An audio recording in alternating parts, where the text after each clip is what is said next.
It's the 28th of January 2016. A 12-year-old boy sits down to play the final game of the Iranian National Championship, vying to become the youngest champion ever. Now, hot on his heels are other players, so he can't afford to lose this game, and he's playing against a man who's 10 years older than him. No easy feat, especially when he has the black pieces. So let's see what happened in Alireza Firouzja's final game here. So white kicks off with d4, Alireza goes knight f6, and we quickly go down this line of the king's Indian defence. Black fianchettos the bishop, but you give white this big centre here, and this is an arguably risky way to play because it's a risky opening when you give white the centre here. d6 now played to stop that pawn coming forward. We had knight f3, castles from Alireza, bishop e2, so this is the classical variation from white. Pawn e5 strikes at the centre here, and you can't win a pawn, by the way, as white, if you go in for this stuff, because then the knight can take on e4, and you open up the bishop here, you're winning back your piece and the pawn if white takes here. So instead of taking that one, white just kicks on here with castles. Black goes for knight c6, the pawn kicked on to d5, knight d7, and this is a very common starting position, many different moves, but white goes for this so-called bayonet attack. This looks like a bayonet here if you look at these pawn structure, and so that's why black now seeks to undermine that immediately with pawn to a5. There are different moves there. You can also start with knight h5, but Alireza goes for this one. White captures that pawn, and you can take back immediately with the rook here, but instead Alireza goes for this c5 move. He wants to clarify that pawn structure on the queen side and in the centre so that he can then start attacking on the king side. Now white doesn't actually want to take this one en passant, because then after the pawn recaptures, this actually helps black to get d5 in at a later point, and black gets a decent game. So instead of capturing, we had queen c2 developing. Now this rook took on a5, and pawn a4 was played. Again, white's now clarifying the queenside structure here, and soon wants to lift this rook, where it can act as a defensive piece in future. Knight e8 was now played by Alireza, so he wants to get his f-pawn going. Rook a3, lifted into the game. And now you could start here with pawn to h6, drop this knight jump. It's just a different way to play. But Alireza goes f5 immediately. He allows knight to g5, which white plays. Good move. Because although now when black goes h6 here, knight e6, you're actually giving up a pawn in this whole variation after knight c7, coming after this one, white actually gets a lot of play for this pawn. So you've cleared the d5 square for the knight. This pawn here on b7 is also backwards, and so white's actually going to gang on that one now and win the pawn back. So here we had queen b1 immediately, so counterattacks here. Now Alireza just took this one. If he tries to defend this pawn, well then you could actually attack it again, and it's no good trying to defend it with the queen one more time, because then knight d5 comes. You're hitting this knight, which is no longer protected. If you take, well, you solidify the structure, however white wants to take here.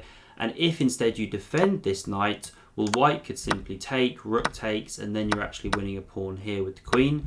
So it's no good trying to actually hold this b7 pawn. Instead, Alireza abandons it. So if we run back here, he just takes on e6. He lets white take here, and then he plants this knight on this beautiful d4 square. And this is a very instructive moment actually, because white goes d1 to preserve the bishop pair, but actually it's not such a beautiful piece right now. All the pawns are on light squares, so it doesn't have a lot of scope. And actually a better move here was just taking this pawn. Although it might look scary, if you give black these pawns together in the centre, taking lots of space, well then the bishop can actually come to h5. It finds this nice diagonal, and this isn't a bad position at all for white. White's doing okay here, a bit better. But after the bishop comes back here, well now you can actually go knight c6 here. The queen drops back to b1, and Alireza closes the position with pawn to f4. I mean, again, just running back here, taking would have been best, then going queen b1, just to try and open some scope for your bishops, because however black pushes, you're going to give up some squares. But after queen b1 here, Now f4, and these bishops are looking a bit closed out of the game. Black's actually getting the classic King's Indian attack going. So the bishop came to d2, eyes this rook, wants to get the a pawn going. Pawn to f3 now played. The knight came to b5 here, so it clears the bishop, which attacks the rook on a5. Alireza flicks in this move, and so you don't have time to take here yet, or then you lose on f1. So instead the king took that pawn. The rook now dropped back to a6. Pawn a5, kicks this one on, distracting black over there on the queen side, but a great move now from Alireza. He actually just drops this knight back, so potentially clearing the square for the other knight to hop into the game, plus this one could be looking at this square in future. So king h1 now played, the rook came to f6, so a defensive move, but also could be an attacking one, preparing to maybe double pieces in the right position. And now the best way for white to play here was actually bringing a rook to the g-file, because you attack this pawn, you could be coming here soon, you can get some pressure going on the king side basically. Even though you abandon this pawn, you keep the rooks on, get some counterplay. But what we had here first was knight c3, so you block this rook maneuver.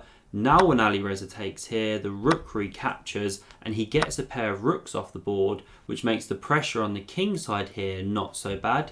So the queen came to b5, white wants to exchange, Alireza drops back. This knight now hit d5, blocks this long diagonal from the queen, hits this rook as well, so it slid back. The bishop came to g4, but now the knight hops back, hits this wonderful outpost, and the queen drops back to b2. It was attacked by that knight, and Alireza can now switch up the play here. So he goes rook b7, hits another open file, the queen came to c3, rook b3 invaded. Now you could have gone straight to c1 there, although the tempo doesn't make such a big difference in this position.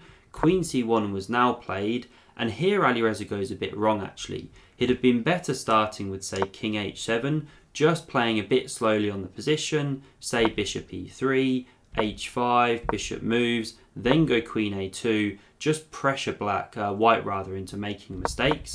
But here we actually had the queen coming to a3, and this gives up a pawn, because white can take here, after black gets the queens off, bishop recaptures, then white gets knight a5, but although you're winning this pawn, it's not actually so easy to convert this. So this was white's last chance to actually keep some hopes of drawing here, because say you go bishop to g5, knight takes, well you can switch over with rook a1, and because you've got three pieces around the black king here, plus the rook invading, there's actually tons of counterplay for white to compensate this passed pawn.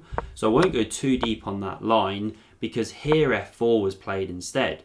Now it opens up that rook, opens up the white bishop a bit arguably, but at the same time after captures, look what you've just done to the black bishop. Now that one's very opened up. So the bishop took here, the knight now took on c4, covers this pawn from the bishop's attack, bishop d7 played. Now this one came to e5, and you can't actually take this one as white, because after the knight hops back, it covers everything, the c-pawn is running, really nice position for black. So instead the bishop moved away, we now had rook to f3, offering an exchange. By the way, going rook to b2 immediately was good here as well, hitting that pawn. But Alireza goes for this one, the rook slid to b1 here, and now rook f2 hits this pawn, and white goes for some counterplay down here. So king g7 played, and now the bishop drops back to g4 to cover this knight jump. If you try and save this pawn, by the way, say you go h4, the problem is you're walking into a mating net. So now the knight jumps in, the king moves, bishop d4, and you're actually threatening to checkmate here with the rook, and you just can't stop this in any sensible way. So that's why you can't save the pawn. The bishop had to come back. It came to g4 here. Now we had takes on h2, the king moved, rook b2 played, again Alireza offers that trade, the rook dodged away, rook b7, comes back to defend the king along that 7th rank, and now king g2, white marches in, so king f7 played, we now had king h3, knight e6, and now here was the final blunder for white. So you actually have to chop this one off. king recaptures, and then you can try and grovel on with king to g4. You know, black couldn't start invading with the rook too soon. We see this in the game because then the rook comes here and you're actually threatening to mate the king here. You'd have to give up a bishop like this. So that was the way to go for white, to chop this knight on e6 here, which is too dangerous. But instead we have this bishop retreating to c1, but this just runs into tactical problems because Alireza checks, and now one of these bishops is simply doomed. So here white resigned. If you come back like this, well, we check, king moves, we pick up the bishop on g4.